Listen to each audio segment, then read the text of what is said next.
Nasaan ang dalawa? Bewan!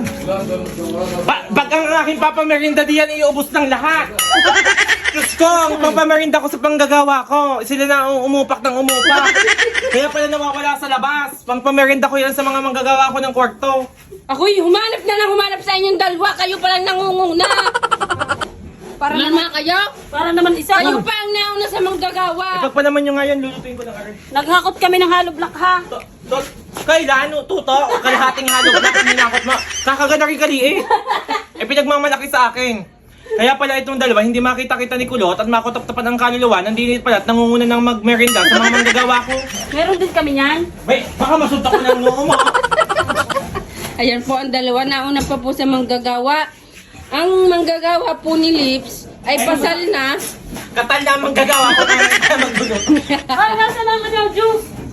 Si call center nananahimik. Tingnan naman ang daming kinuha ni call Yan center. naman ipinalalaman ko para sa magtatrabaho ni Lips. Hindi naman.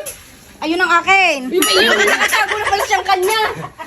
Kaya pala siya ay secured na at nakatago ng isang ano. Kaya nga, tahimik. Diyos ko.